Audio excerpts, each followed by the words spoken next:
Hello everyone, and today we are going to understand secondary hypertension. So पहले हम introduction part यहाँ पर discuss करते हैं. So hypertension is the major risk for cardiovascular diseases, and in the contemporary era more than 30% of the adult population is suffering from hypertension. So hypertension जो है वो आजकल के टाइम पे काफ़ी ज़्यादा cardiovascular जो भी diseases होती हैं उनका major cause जो होता है वो hypertension ही होता है.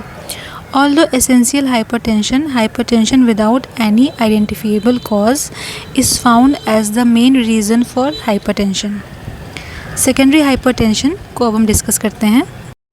Secondary hypertension is defined as elevated blood pressure secondary to an identifiable cause. मतलब कि hypertension होगा, इसमें BP इंक्रीज़ मिलेगा, पर जिसका कॉज जो है वो हमको नोन नहीं होता है. अब हम आते हैं कॉजेज़ ऑफ सेकेंडरी हाइपरटेंशन. इसमें काफ़ी सारे कॉजेज़ हैं जो कि सेकेंडरी हाइपरटेंशन कॉज करते हैं. पहला है रीनल पेरेन्काइमल डिजीज़, नेक्स्ट है endocrine disorders, renovascular disorders, vascular disorders, obstructive sleep apnoea and polycystic ovarian syndrome. तो ये सारे कुछ ऐसे कॉज हैं जो कि सेकेंडरी हाइपरटेंशन कॉज करते हैं. अगर किसी पर्सन को रीनल पेरेन्काइमल डिजीज़ है, मतलब किडनी के अंदर जो पेरेन्काइमा पाया जाता है उसके अंदर किसी को अगर डिज़ीज़ है तो भी उससे सेकेंडरी हाइपरटेंशन कॉज हो सकती है. ठीक है, उसके बाद अब हम नेक्स्ट टॉपिक डिस्कस करते हैं. इसी में है further renal causes. Renal causes में है पहला रीनल पेरेन्काइमल डिजीज़, जिसमें डायबिटीज़, इंसेफेलोपैथी, ये सारी चीज़ें इसमें देखने को मिलेंगी. तो ये हम रीनल कॉजेज़ को यहाँ डिस्कस करने थे. अब हम आते हैं एंडोक्राइन कॉजेज़ में. तो पहला है primary hyperaldosteronism, phaeochromocytoma, Cushing syndrome and thyroid डिज़ॉर्डर्स.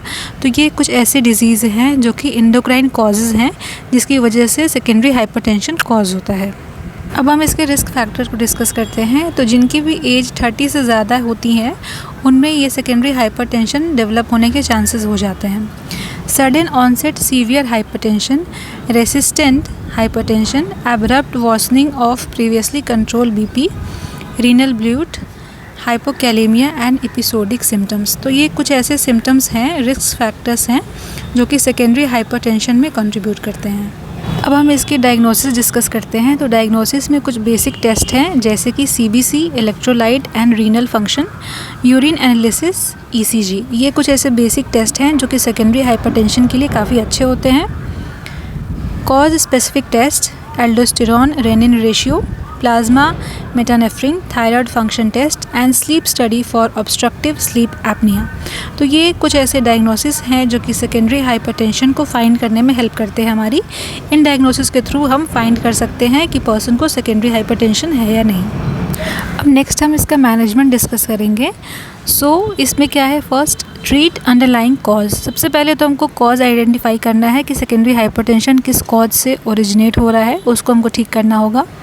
Surgery कर सकते हैं, remove offending drugs, manage endocrine disorders, control blood pressure, ACE inhibitors, diuretics दे सकते हैं जिससे कि BP कम हो जाता है. कुछ लाइफस्टाइल हम चेंजेस कर सकते हैं जैसे कि weight loss, low salt diet and exercise. ये कुछ ऐसे बेसिक चीज़ें हैं जिनको करके हम सेकेंडरी हाइपरटेंशन को मैनेज कर सकते हैं. इस वीडियो में हमने सेकेंडरी हाइपरटेंशन के सारे इंपॉर्टेंट पॉइंट्स को डिस्कस किया है, एंड नेक्स्ट वीडियो में हम फर्दर नेक्स्ट इंपॉर्टेंट टॉपिक को डिस्कस करेंगे. Thank you.